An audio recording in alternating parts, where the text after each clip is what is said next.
Hi, I'm Tim Hunter, Director of the Week for Episode 110 Long Weekend. This track is in the form of a director's log, with a lot of random commentary, and some of it of pretty debatable interest, I'm sure. And I hasten to say that my comments and opinions are strictly my own, and possibly pretty lame, and a healthy use of the fast forward is always recommended.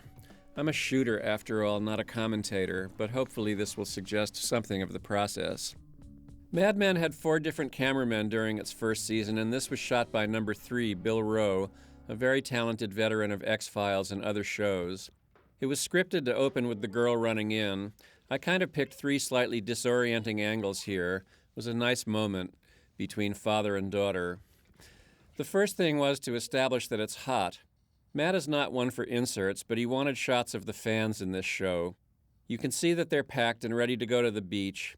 We established that and then reveal Betty in the kitchen with her father and his girlfriend. She's not nuts about the woman, of course, so soon after her mother's death. Malcolm Jameson, who cut the pilot in my first episode, New Amsterdam, edited this. I read the script by Matt, Bridget Bedard, and the Jacques Mettons, and thought, this is a small masterpiece, so I figured if I didn't screw it up, it might be a pretty good episode. Certainly we all had a sense of purpose going into it. The girl here ran into the master shot, and Don has had a fairly detached attitude toward her parents, to say the least, so we brought him in on a new angle. Oh, I live to serve. Yeah, you heard that, right? I have a witness. She's a hell of a sport. Don, will you help me with the suitcase? We're only going for the weekend. I can't get it out of the closet. Honestly, The bedroom scene was just a little tricky, starting with the suitcase and all. Very well written, though I never understood Betty's line about her father teaching her to drive.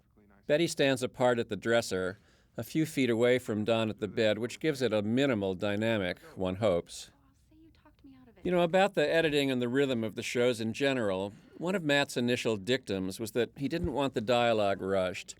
The beats, the emotions had to be played. It wasn't, like His Girl Friday with snappy overlapping dialogue.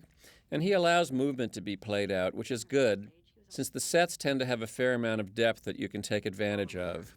He also doesn't let the scripts run too long, so you hardly ever have that dismal feeling that you're shooting for the cutting room floor. By episode 9 or 10, I never could figure out quite which number it was, the cast had really hit its stride.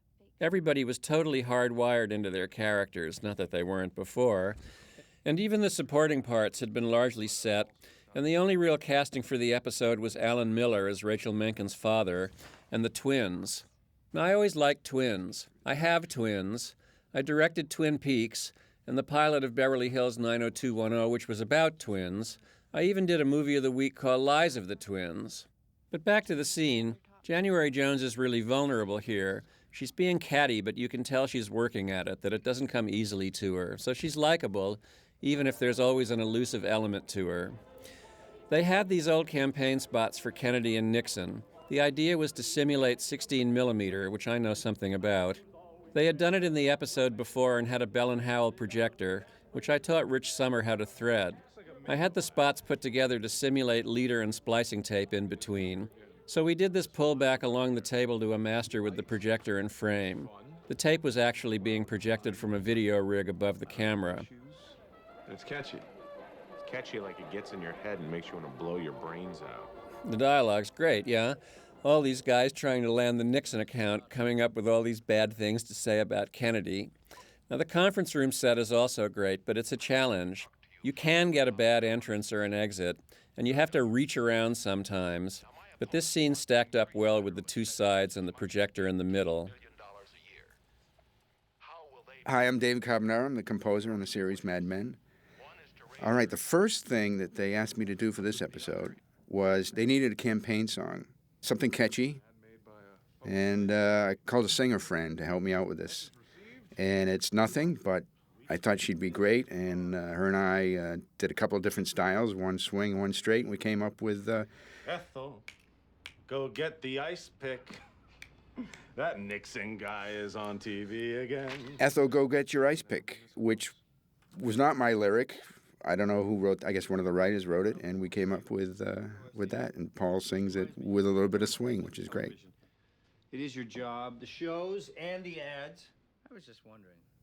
I met Matt Weiner 10 years ago, and I think I met him through my wife, and I think we had dinner in Brooklyn. And I gave him my music at that time, and he loved talking about music. He loved music. And a few years later, he was the first guy I knew who had a large MP3 library. He loves all kinds of music. He knows songs, show tunes, eclectic collection of music. And he gave me the script 8 years ago, I think about 8 years ago, and he said, if I ever do this show, I want you to be the composer on it. And he kept his word. And when he worked on the pilot, he said the show was happening. He wanted me to work on the pilot. He called me prior to shooting about, there's a stripper scene. He said, what kind of music should I use? I'm looking for something for a stripper. And I said, oh, there's all kinds, but this is what I would definitely use. Whatever you use, I use a Hammond organ, drums, and tenor sax. So we went looking for recordings to use, and I can't actually remember what was in the pilot, but it was that combination, Hammond organ and tenor sax. If we can switch to a conversation about... I always liked Roger's jokey, casual racism in this scene, Schmenken. I get the feeling old Abe Schmenken can kill this whole He thing. thinks he's being naughty, perfectly acceptable. Hip racism, as they used to say. But he's the one exhibiting the stereotypically greedy reaction to the issue of money, talking about the check being cashed already. And, Don, I want you on your best behavior. Excuse me? And I know she bothers you. I was relieved that Matt left in the shot of Harry stuck there, unthreading the film. In TV directing, one lives for these moments. I like to think that David Carbonara, the composer, was working a bit off all the MJQ temp cues I gave him, since guitar vibe and bass snuck into this and later cues. This cue here is one of my favorites. I originally wrote it for an earlier episode. We used it in the lipstick montage scene in another show with Joan. I used it for Roger and Joan. And I think it's sexy, it's fun, and I know it's one of Matt's favorite cues. And my favorite incarnation is in the next episode, which this cue is played slowly and very touching. And it's nice to have that. I went last week with Mona and Margaret. I hear Shirley MacLaine is good. So with the size of the set, with the desk by itself in the middle and the conference table and the couch in their own separate areas, you can't really photograph this entire set, so you have to map out your own space within the room for each scene. It's kind of the set within the set, I like to say. And this scene literally strands Roger in the middle of his own office by the end. It was crude. That's the way pictures are now. Did you see that ridiculous Psycho? Matt and I briefly discussed the opening of Psycho in New York City at the Mayfair in June, I think, of 1960, and how at first it was dismissed by Bosley Crowther and other critics as a sordid little genre exercise, until audiences first and then later critics caught on to the masterpiece that it was. Why didn't I call you later? Joni. Call me soon, because we can go anywhere. The new atrium will make the store brighter and more vibrant. Like I said, it's easy to get good coverage around the conference table, but I did look again at how Alan Taylor shot the room in the pilot. The scene where everybody's smoking and coughing is pretty classic, and I used some of those angles in the scene coverage, especially the group shots. Bill Rose set it up well, the move forward past foreground and then hanging a right to reveal Rachel Menken and her father. I actually liked the shot. I must have stolen the move from Alan. That pilot was always a Rosetta Stone for me when my imagination flagged, which was all too frequently. Since Don has to come up from behind, so to speak, in this scene, I put him down the table, and that's where John Hamm had seen himself too, and it gave him a good diagonal view of Rachel, who he's got a crush on. If you have to pay people to stand in it. We'll do whatever it takes. Mr. Draper, my daughter's presence here should let you know that I am not against change. And let us assume that this is the most amazing idea in retail since buy one, get one free. I still don't understand why we have to throw out the baby with the water. Can't I keep what I have and just build on it? Well, honestly, the unpleasant truth is you don't have anything. We can cut to this new angle of Don when he starts his speech, facing the Menkens more directly. I wanted to make sure that everybody understood the speech he was starting to make, which was a tiny bit tricky. But once Don compares Rachel to the new customer at the remodeled department store, that was the moment for me. We move in on Rachel here in this big close-up that, for me, was desperately trying to evoke Shanghai Express or Shanghai Gesture or Shanghai something directed by von Sternberg, and Maggie Siff looks great. I held it as long as I could get away with it. You had no problem abandoning that second-floor hosiery store on 7th Avenue for your present location. And that's a story you'll be proud to tell your grandchildren. The only problem is they won't care. As much as Grandpa likes that marble palace, I can promise you they won't. They'll look at it and they'll say, Grandpa, it must have been hard back in the olden days. And it was.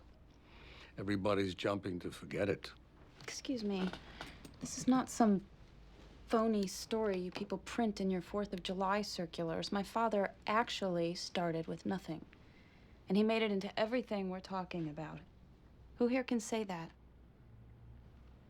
I meant no disrespect, sir. None taken.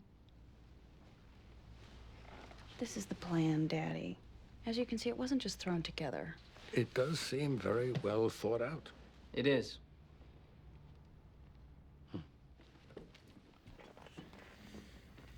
Shooting in the conference room, if there's an exit en masse, as often happens, you kind of have to make sure that all angles flow to the door and then take your chances. Keep our jobs a little while longer.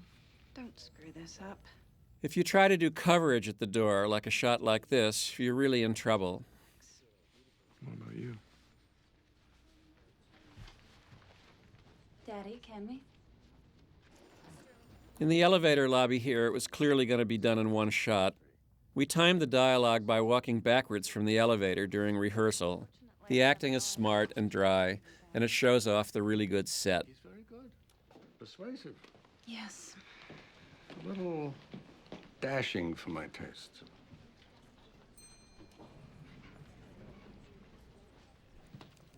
There's less of a set to show off here in the break room. Once Joan and Carol sit down from the bulletin board, it's really just the two of them. Even I can't leave this early. No, I needed to talk to you. Why aren't you at work? Don't tell me you're late again. Do you need to see Dr. Emerson? No. Good grief, Joan. What? You walked 12 blocks in a heat wave, and I see you didn't take my advice about the dress shields. That line always cracked Matt up. You know how Mr. Aldridge has had me reading the slush pile? Yes, writing the rejection letters you told me. It's depressing. I'm so stupid. The scene builds up the rapport between the two of them, which you need for the upcoming scenes and the unexpected developments in the next act that we don't know about yet. Mr. Aldridge tells him we never saw it. Then the director asks me, and I cover for Mr. Aldridge. I said that I had read it and rejected it. Then they made Mr. Aldridge fire me. Oh, honey, that's awful. He was really sorry about it. Of course, that SOB. I know. I'm going to have to ask my dad for more money again. It's humiliating. Stop it. You shouldn't be embarrassed. There's never enough money. You always seem to manage. These men, constantly building them up. And for what? Dinner? Jewelry? Who cares? Originally, the scene played out a bit further between them with an exit. It was awkward getting them up from the table to the door in any way that didn't look like you were just waiting for them to get off stage. Matt mercifully lopped off the ending, cutting on Joan's line praising New York City, and it didn't feel as much like a tagline. This is where the plot part of the story really kicks in. Everything else has been a setup in a way, and it's a measure of the show, in my opinion, that there's so much of it, because the payoffs are definitely on the way. Vincent Kartheiser underplays this. He's the cat who ate the cream. He's always happy to take Don down a big notch. And John Hamm masks his surprise and the violence of his reaction perfectly. We did a number of takes, of course, 3 or 4 at the most, and Malcolm Jameson and I used what we thought were the best ones. It's easy to look at John Hamm and say, boy, is he good, without always being so easy to define why he's so good. After all, Vincent Kartheiser and John Slattery and Elizabeth Moss often have the showier, quirkier dialogue, so it's easy to appreciate it when they underplay so deftly or carry it off in such high style. But what John has to do is often more complex, since it's the nature of the character to put up a strong front and display as little emotion as possible. except in an outburst alone like he does here.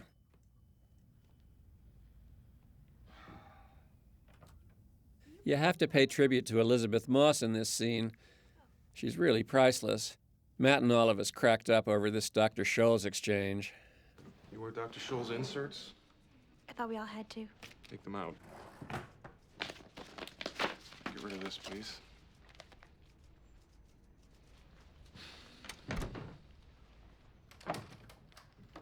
This last scene in Don's office with Pete, which is enough of a big deal to have been, say, a decent-sized plot element in a normal episode, is in fact just a setup, an excuse for some of Roger's best dialogue. And in fact, in story terms, it's just the trigger to get Don and Roger together, leading to the twins episode and Roger's heart attack to come.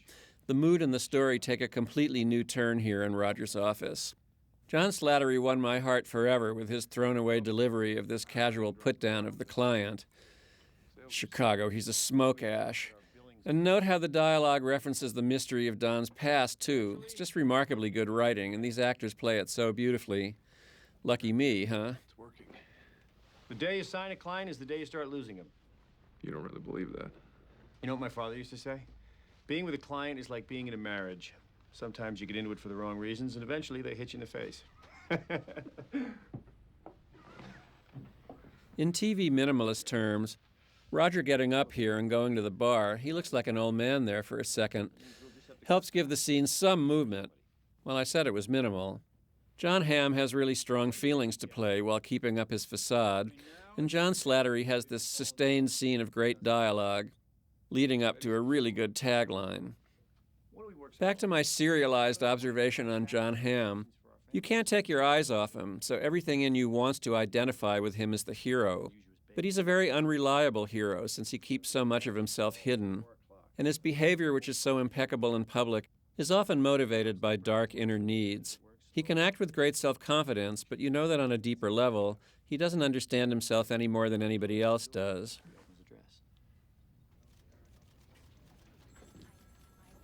The script had Pete and Peggy meeting in the office somewhere, and Matt didn't care.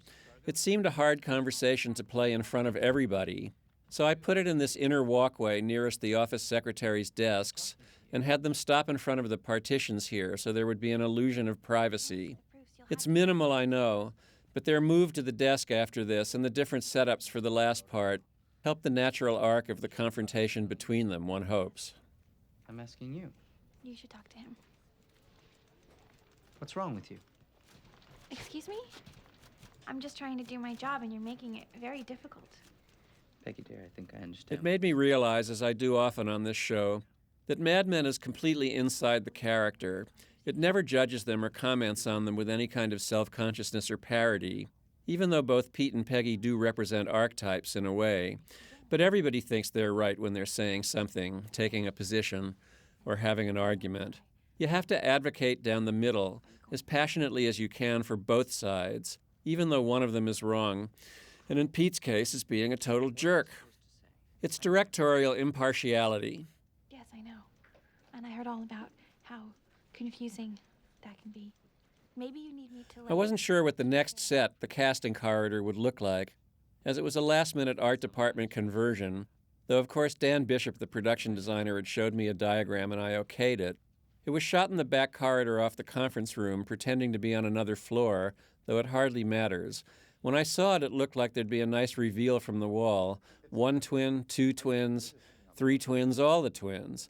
And I put the guys in the back, chiefly so that they could make an easy exit down that side corridor, and naturally, to set them apart from Don and Roger when they come in. You can see Eleanor and Mirabelle there in the middle, but you don't really get a good look at them. I wanted to hold the reveal for Roger. Growing up at a dairy, and one of the cows gave birth to 2 calves that were attached at the back.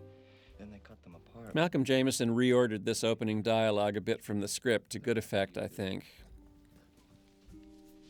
Do you like Ukrainian food? Let me ask you something, Draper. Do any of these men have anything else to do? I just wanted to make sure the girls were, Matching? Exactly.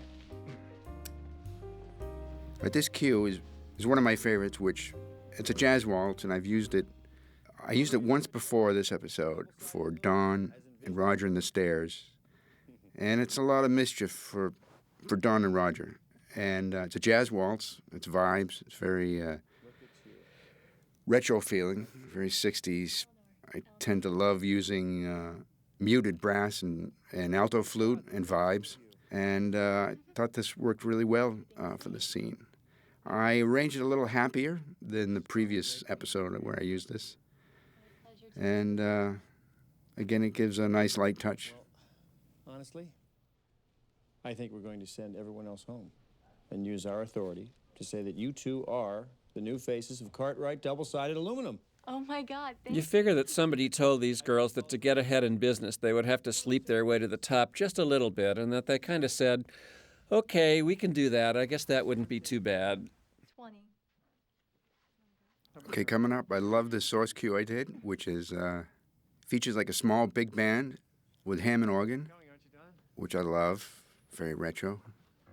This was the biggest set piece, and it ran for several pages, and I spent a fair amount of time figuring out as much as I could, especially these starting positions, and how to move both girls finally to either side of Roger on the couch. I even asked Matt to come down ahead of time to vet it, which he did, and I started out on Eleanor's legs, sitting on the desk there. Eleanor expected to sit next to Don or on his lap, and Don reluctant pulls over the office chair. She has no place to go and finally perches on the arm. That also makes it easy for her to join Roger on the couch a few beats later. Hammond organ with big bands, it's fantastic, and I insist on having a real Hammond organ.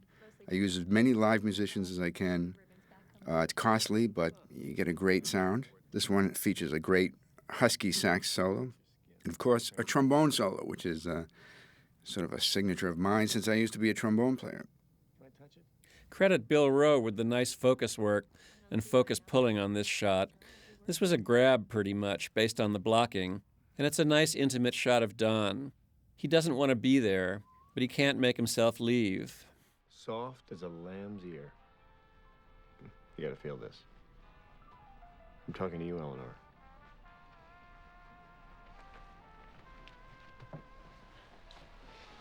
Where I had my fun was in these 3 shots, though it's not perfect, of Roger with the twin on each side and cutting back and forth between them. The idea was that the angle changes, but the shot seems like it stays the same. It almost worked. I got a few cuts out of it anyway. And then we segue into another cue of mine, which was a big Martin Denny influence, with animal sounds, complimentary of my percussion section. It's based on a Joan and Peggy cue that I used in the pilot, and I use it again in the season finale. But I couldn't help myself. I love the melody, so I used it here. I use a cymbalum, has a bunch of brass and saxes, and has oud, actually, which is gives it that ethnic feeling to it. I feel like I'm stuck somewhere between Doris Day. For this scene, I had started out doing what I often do, which is to establish a distance, however small, between the characters to create a little depth and facilitate some movement in the scene. Matt was on the set, and fortunately for me, a rare occurrence, he raised an objection. He'd always seen it in the simplest possible terms, with Carol in the doorway and Joan at her dresser, and the scene playing right there. And I certainly think he was right. The scene locks in right away, though I didn't want to overuse the mirror once we had planted ourselves in front of it. Sweetie, it's not that bad. Tomorrow's another day. I know. I'm okay, actually. Good. No waterworks, mascara. I'm just so happy right now.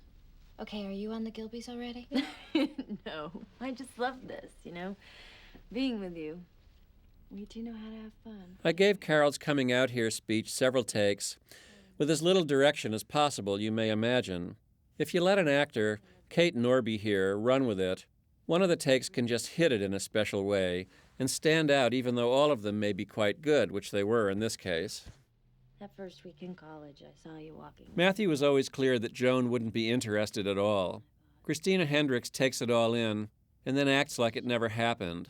It's perfect acting and perfect scene writing, too. Sad and funny, only as long as it needs to be, unexpected and totally real. You needed a roommate? I moved in. just to be near you. I did everything I could to be near you, all with the hope that one day you would notice me.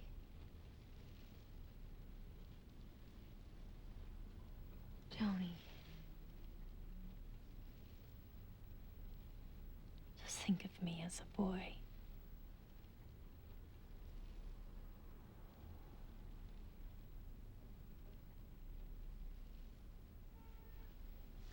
You've had a hard day. Let's go out and try to forget about it, okay?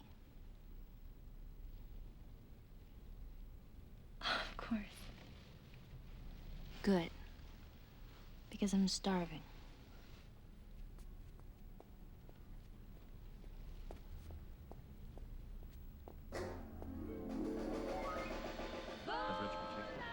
Coming off the feet for the second time in 2 scenes, I must have a 60s Buñuel foot fetish. It was scripted, of course, that Roger re-enters riding Mirabelle, a clear reference to Fellini's La Dolce Vita, which had opened in New York that year. Most people don't remember that La Dolce Vita opened in Times Square in a legit house, the Hudson Theater, I think, that wasn't normally used for movies, and sold tickets in advance on a roadshow basis. That and Roger Vadim's Les Liaisons Dangereuses with Jean Moreau and Gerard Philippe were the only 2 foreign films, I believe, to ever sell tickets in advance like that, the way How the West Was Won was doing over at the Capitol.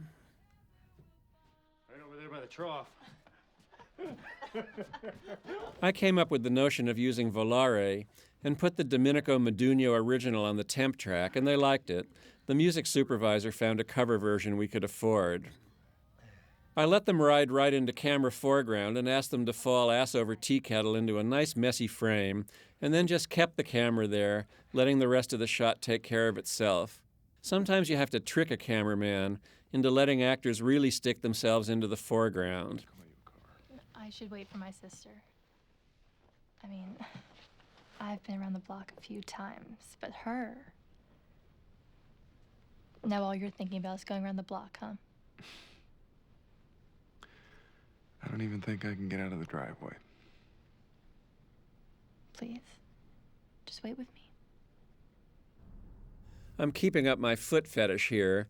Matt had been clear that wherever Roger and Mirabelle landed on the floor, that's where the next scene between them should start, with Roger's head in her lap in just this way when he starts to talk about his daughter. I heard Margaret laugh since she was 7. Who's Margaret? My daughter. Yeah, I think I like Mirabelle better than Now, Margaret. for the longest time, we had another piece of music playing here. It was something I wrote for, I think, episode 2, and then they used my demo, and I said, great, I got a chance to record it. And spent the money. Again, it was a big band, and I think it had harp.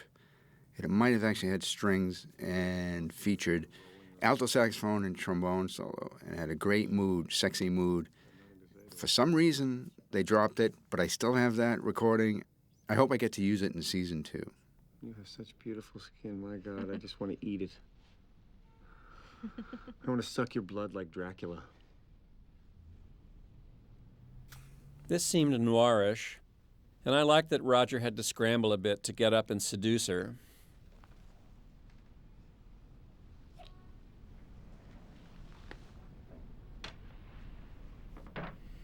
Though looking at it, it doesn't seem like that much of a scramble. Everybody is looking for love in this episode. Of course, that's true of all the episodes, and all of life. So you can see that I'm a profound director with humanistic values. This scene was tricky at the outset because a lot of stuff has to happen really fast, and the 2 men have this aside, presumably out of earshot, but only a couple of yards away from Joan, who's at the bar and has to make a round of drinks in the space of 2 or 3 lines. Carol has to get rid of those snow cones off screen and come back in with the ice. It was fun and games. Matt was impatient with all this business, but it had to be done. Words, no ways. Note that Joan really does love language. It's come up in other episodes, which is certainly one of the things I like best about her. If Joan was going to pick up an asshole, I'm glad she picked up an asshole college professor, a type I know all too well. described his bride as not speaking real good English. Oh, I cherish that gift. Put that in a book and sell it. Well, this is a party, isn't it? I was wondering if I could impose on the professor for one more teeny favor. The scene is very funny, but also rather tragic because Joan, and this is per Matt, of course, is destroying all of Carol's sapphic illusions by picking up the two guys, having sex with her date, and basically forcing Carol to have sex with the other guy. At the end, and it's a big scene finale for Kate, succumbing to her date, you remember the one who's building the dry sink, Malcolm Jameson and I tried at first going to Kate's close-up for the tagline, and then thought it was probably better to keep it all here in the wider shot.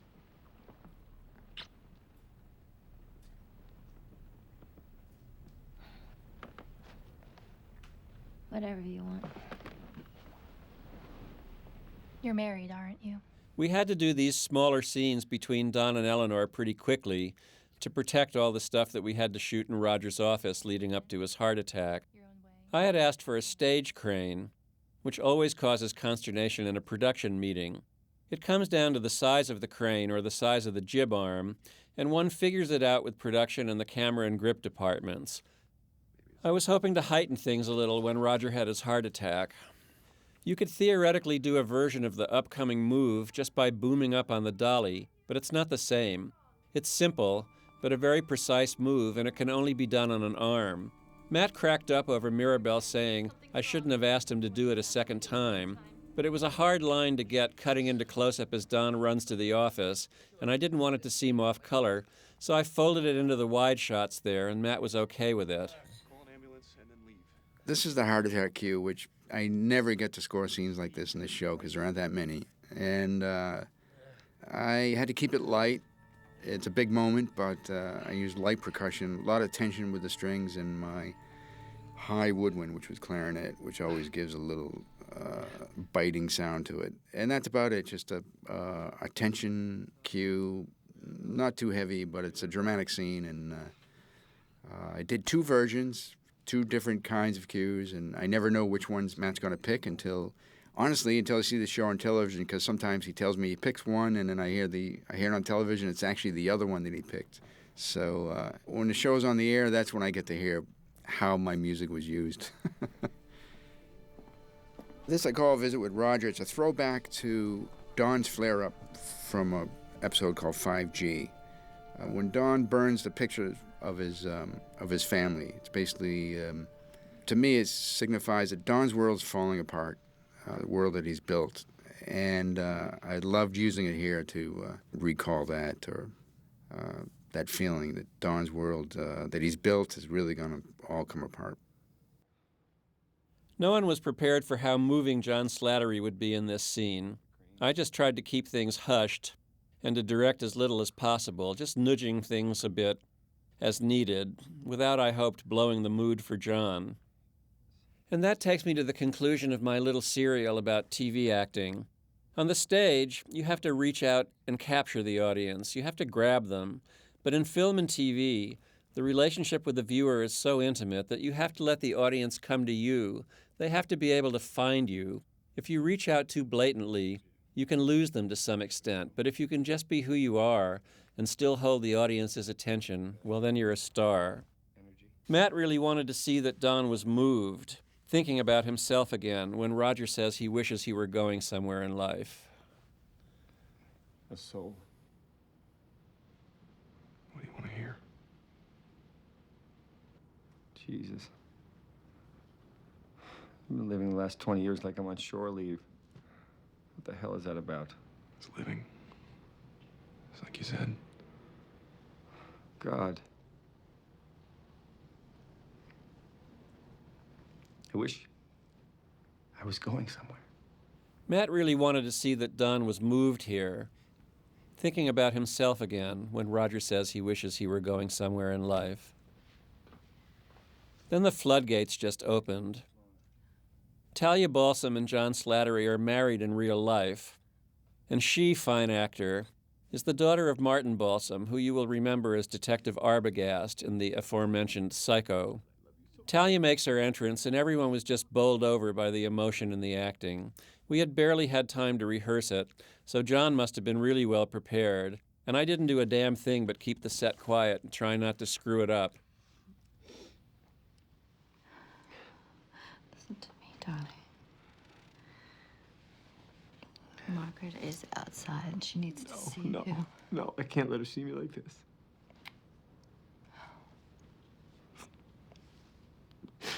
Roger. I'm getting her.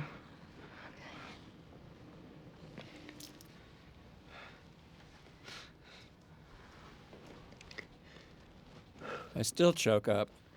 I did tell them it was okay for them all to hug each other, even if it felt awkward and there was some blocking of faces and stuff. Who cares? And the scene ends very specifically scripted, with Don watching from the outside here. This cue is just a hint of Betty's theme, Don's wife, which I developed in episode 2, and I scored Betty in her problems, which a lot comes from her relationship with Don. It's such a strong theme, and I get to use it throughout a lot of the episodes. And it ended up being, the first part of the Betty's theme ended up being for Don and Betty. It works for both. Don loves Betty, and even though he's the man who he is. So I get to use it for transitions a lot, and that's just one of them. One of those transitions. He's looking at Roger's family, and I like making the connection to Don and Betty at that moment. The important thing for Matt, true to form for this episode, was that Joan is truly upset, really moved when she hears about Roger's heart attack. So we really went for it. She really cares about him. It's what Cooper is referring to in the later elevator scene, when he tells Joan, "Don't waste your youth on age." Alpine Real Estate. This cue, however, brings us to Don talking to Betty on the phone. For some reason, it hit me to use the Whitman theme, which is Don's brother Adam comes to visit him in the previous episode.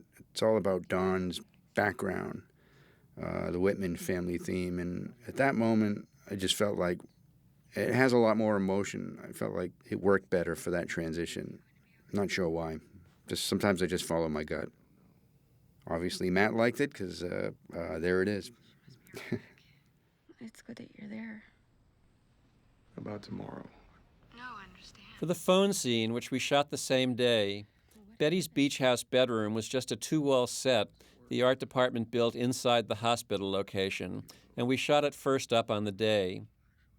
With all the scenes in the hospital and in Roger's room, Scott Hornbacher, the producer, still wanted us to have a short, as in 10-hour day. I asked Bill Rowe to light January as romantically as possible, in the moonlight, and I did that move in from a high angle into a close shot. I think in a sense I was advocating for Betty by trying to make it unexpectedly romantic, although that's probably the last thing the audience is thinking. I wanted the audience to be reminded of what Don was missing as he heads off to Rachel's apartment to take comfort in the arms of another woman. But the dialogue undercuts my phony romanticism nicely, as Betty is still preoccupied with her father's girlfriend and all her complaints, which seem petty in light of Roger's brush with death. But January is very touching here, and the underlying theme is there, that she's not getting the love she needs from Don or from her father, for that matter. I try. Do you want me to come up there? No, there's nothing you can do. Okay. Give Mona my love. And Don, make sure you eat something. Then to add insult to injury, and it's really great writing, Don and Pete see the Kennedy spot on the hospital TV that shows Eisenhower putting down Nixon. And they should realize in that moment, even if maybe they don't, that Nixon is a goner that year, though it plays out in the rest of the series, of course. It's a rueful ending. It's almost like you've forgotten Roger already, although he's in the next room. You could give us an example of a major idea of his that you had adopted in that role as the decider. If you give me a week, I might think of one. I don't remember. At the same press conference, President Eisenhower said, No one can make a decision except me. for real leadership in the 60s, help elect Senator John F. Kennedy president. This was an on-location apartment in Koreatown, where there are still buildings with apartments in the New York mode built in the 20s when Miracle Mile was a thriving business district centered around the Ambassador Hotel. I got the telegram. Let me in. Are you okay? No.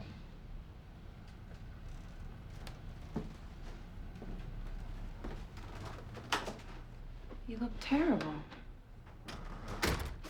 Can I get a drink? Of course.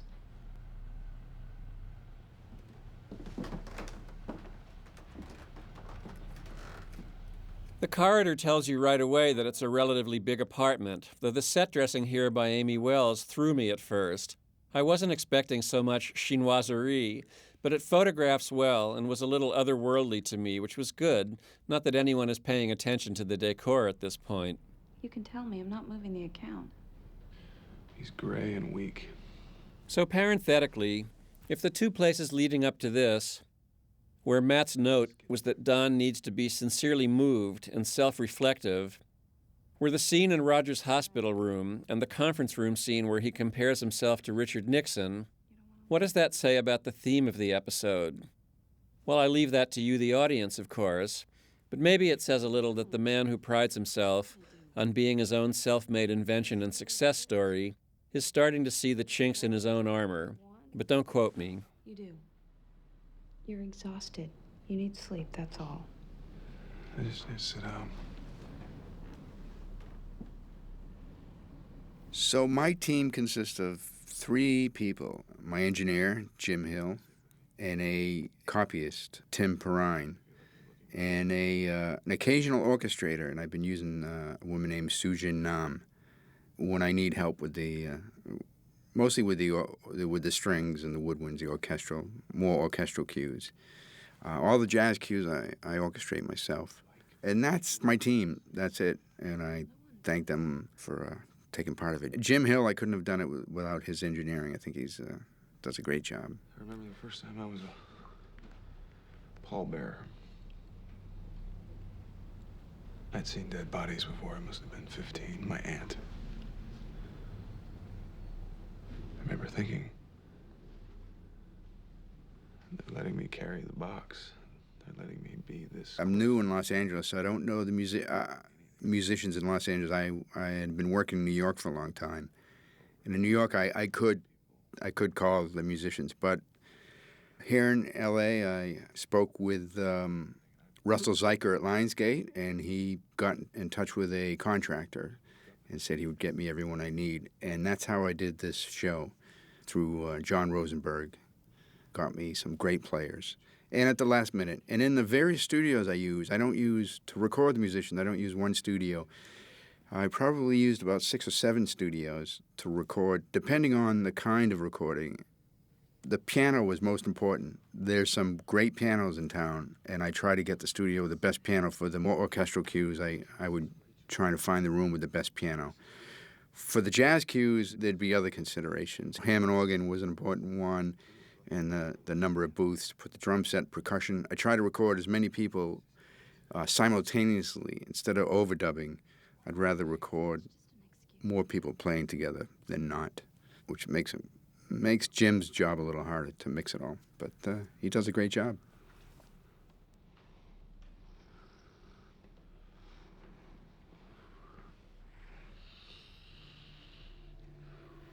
All right, this is my Dawn and Rachel theme, or part of it, the first part. I've used it maybe 3 or 4 times in the show. When I scored the pilot, I had some ambient cues for Dawn, and Matt really loved that sound. So I think it was episode 3 when Rachel and Dawn first kissed that I ended up developing this theme. And there's a woodwind. It's just ambient sampled sounds, and in one woodwind, it's either clarinet or alto saxophone, and Most of the time, it's clarinet. However, that time, he went with the alto sax. I always did two versions. I always recorded a clarinet and an alto sax, and alto is more richer and warmer and sexier, and clarinet is more a clean, comments less on the scene, depending on what you want. So I always gave him two versions of each of those cues.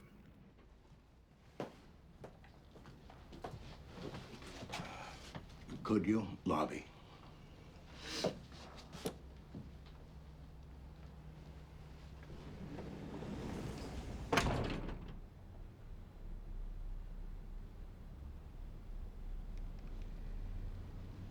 Do you want one? Now this next scene, I probably worked on this the most. I probably did 4 versions of this. The first one, I would come in with the Don and Rachel music here, and then as Don started telling his story, I come up with Don's story music, which is my favorite incarnation of the Whitman theme. He's telling the story of his background. What we ended up using was a shorter version. I come in later. I don't have the Rachel music at the beginning. But this music came out of the music I wrote for Adam Whitman in 5G and later for the Hobo Code. When I was 10 years old. People ask what TV directors do, since it's famously a producer-writer's medium in terms of who has the control. No director is indispensable to a series if the vision for the show is strong enough, which it certainly is on Mad Men. So I often say that my job is to deliver the script. These days, the script can consist of not only what's been released on the written page, but what the showrunner conveys to you orally, and that's fine. It's just the business as it's evolved into a medium where one man is more and more responsible for writing and producing an entire season's worth of shows. And then more and more in TV, the director has a supervising producer, usually the writer of the individual episode, on the set with them, making sure their show is protected, but also looking out for what they feel the executive producer showrunner wants. Since, let's face it, nobody likes to be yelled at in the writer's room if a shot didn't turn out right. My father was a screenwriter, and he taught me about collaborating, and I like to think I can adapt pretty well and roll with whatever punches get thrown my way. It's a fascinating process, and there's plenty of room for my own creativity in it, such as it is, while trying to execute whatever's needed for the larger good of the series. I see myself as a freelancer, always a bit on the outside, although I've grown pretty close to Mad Men because I like the material and the people so much. Sometimes, like Don Draper, it's good to be a bit of an outsider, even when you're on the inside, but I'm not sure what larger conclusion I can draw from that, so I better sign off.